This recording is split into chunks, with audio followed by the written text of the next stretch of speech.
Hello guys, आज मैं आपके आगे एक प्रैक्टिकल शुरू करने जा रहा हूँ। My name is Sandeep Kumar Acharya. मैं आपको आज सिखाने जा रहा हूँ कि study of basic electronic component, कौन कौन से इलेक्ट्रॉनिक कंपोनेंट होते हैं जिनकी हेल्प से हम बहुत सारे सर्किट, बहुत सारी एप्लीकेशंस, बहुत सारे मैनी इलेक्ट्रॉनिक सर्किट हम बना सकते हैं, मैन्युफैक्चरिंग कर सकते हैं with the help of basic electronic component. सबसे पहले हम बात करते हैं कंपोनेंट की। तो कंपोनेंट की बात में आते हैं कि ये दो टाइप के होते हैं, एक पैसिव कंपोनेंट और एक एक्टिव कंपोनेंट। पैसिव कंपोनेंट उन कंपोनेंट को कहते हैं जो बिल्कुल किसी सिग्नल को एम्पलीफाई नहीं कर सकते, और एक्टिव कंपोनेंट वो कंपोनेंट होते हैं जो किसी सिग्नल का एम्पलीफिकेशन कर सकते हैं या उसकी पावर को बढ़ा सकते हैं, घटा सकते हैं। अब सबसे पहले हम बेसिक इलेक्ट्रॉनिक कंपोनेंट की बात करते हैं। तो एक कंपोनेंट हमारे हाथ में है, एक बेसिक इलेक्ट्रॉनिक कंपोनेंट। इसको हम जो है रजिस्टर बोलते हैं।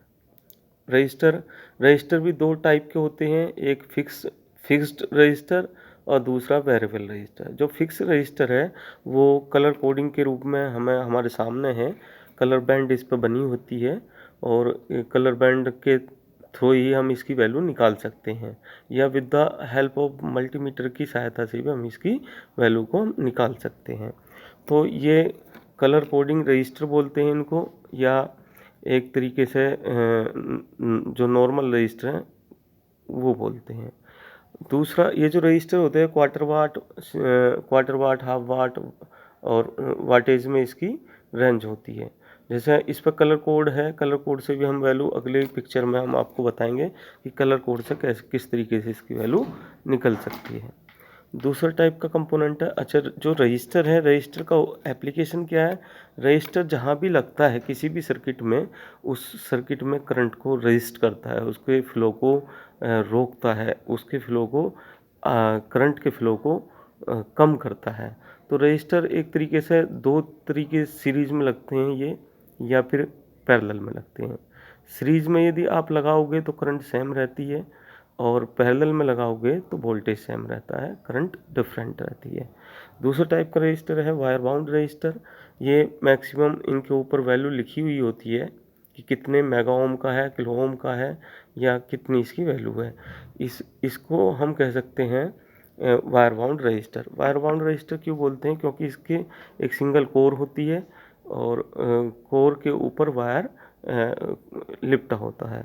तो wire bound register maximum high power सर्किटों में यूज होते हैं जहाँ पर पावर कंजप्शन ज़्यादा होता है। दूसरा सर्किट है एलडीआर। एलडीआर दूसरा रजिस्टर है एलडीआर, सॉरी, दूसरा रजिस्टर है एलडीआर, लाइट डिपेंडेंट रजिस्टर। ये इस रजिस्टर की खासियत ये है कि इसकी जो रजिस्टिविटी है वो लाइट इंटेंसिटी पर डिपेंड करती है। जितनी लाइट इंटेंसिटी ज़्यादा होगी उतना ही जो है इस पर इसका जो है रेजिस्टेंस कम होता चला जाता है। जितनी सेंसिटिविटी, लाइट इंटेंसिटी ज़्यादा होगी तो रेजिस्टेंस कम होगा, लाइट इंटेंसिटी कम होगी तो रेजिस्टर ज़्यादा होगा। जिस सर्किट में ये लगा रहता है उसकी करंट इस एलडीआर के ऊपर डिपेंड होती है। फिर नेक्स्ट चलते हैं हम। नेक्स्ट में है प्रीसेट। प्रीसेट बोलो तो प्रीसेट हमें ऐसा दिखाई देगा, इस पर एक वैल्यू इंडिकेट होती है। वैल्यू 0 से लेके up to mega ohm, kilo ohm तक होती है, और जो इस पर वैल्यू इंडिकेट होती है एक इस टाइप का होता है। जो वैल्यू इस पर इंडिकेट होती है वो जो है मैक्सिमम वैल्यू होती है, 0 अप टू मैक्सिमम वैल्यू। और तो इसका यूज ट्यूनिंग सर्किटों में हम इसका यूज करते हैं, जहाँ पर जितनी डिजायर वैल्यू का रेजिस्टेंस चाहिए उतनी वैल्यू का रेजिस्टेंस हम इसके द्वारा प्राप्त कर सकते हैं। इसमें एक अलाइनर डालते हैं हम, या छोटे स्क्रू ड्राइवर से इसकी वैल्यू को हम सेट कर सकते हैं। इसका नाम प्रीसेट है। और नेक्स्ट हम कंपोनेंट लेते हैं, ये है आपका पोर्ट या पोटेंशियोमीटर। हमने देखा भी होगा मैक्सिमम रेडियो या टेलीविज़न में ब्राइटनेस के लिए, वॉल्यूम करंट कंट्रोल के लिए, या एज इट इज़ हम देखते हैं इसको फैन रेगुलेटर के रूप में हम इसको इस्तेमाल कर सकते हैं। इसको पोर्ट या पोटेंशियोमीटर कहते हैं, और ये एक वेरिएबल रजिस्टर है। वेरिएबल रजिस्टर इसका नाम है, तो इसको हम वेरिएबल रजिस्टर कहते हैं। रेजिस्टेंस का मैक्सिमम डिपेंड, सभी का काम क्या है, मैक्सिमम लाइट को उसको करंट को कंट्रोल करना।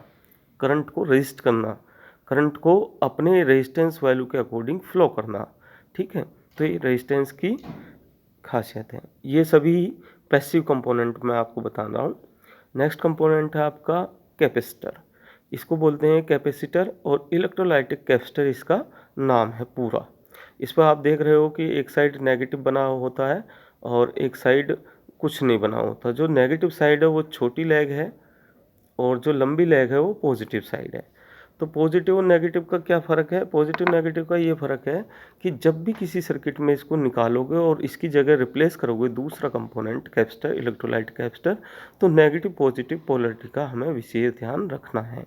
यदि हमने विशेष ध्यान नहीं रखा तो सर्किट में फॉल्ट हो सकता है, सर्किट डैमेज हो सकता है या यही कंपोनेंट हमारा डैमेज हो सकता है। इलेक्ट्रोलाइटिक कैपेसिटर का विशेष क्या है कि ये चार्ज को स्टोर करते हैं और फिर डिस्चार्ज होता है कैपेसिटर। ठीक है, कभी कभी ये जो है जैसे यदि इसी कंपोनेंट को हम रेक्टिफायर सर्किटों में हम इस्तेमाल करते हैं तो ये जो है एसी को रेक्टिफायर सर्किट क्या होते हैं? रेक्टिफायर सर्किट एसी को डीसी में कन्वर्ट करते हैं और ये जो है प्योर डीसी आगे भेजता है, एसी को ब्लॉक कर लेता है, एसी को ब्लॉक कर लेता है। तो बहुत सारे डिफरेंट वैल्यू के कंपोनेंट हैं, इन पर वैल्यू लिखी हुई ये होती है कि जैसे 22 माइक्रोफैराडे है, 22 माइक्रोफैराडे। इसकी हाईएस्ट वोल्टेज भी लिखी होती है इसके ऊपर, जैसे 25 वोल्ट और 4700 माइक्रोफैराडे का ये कंपोनेंट। तो इसी तरीके से आप देखोगे कंपोनेंट रेक्टिफायर सर्किटों में मैक्सिमम यूज होते हैं। ये एसी को डीसी रेक्टिफायर सर्किट बनाता है और उसके अंदर ये एसी को ब्लॉक करते हैं, डीसी को सप्लाई करते हैं आउटपुट में।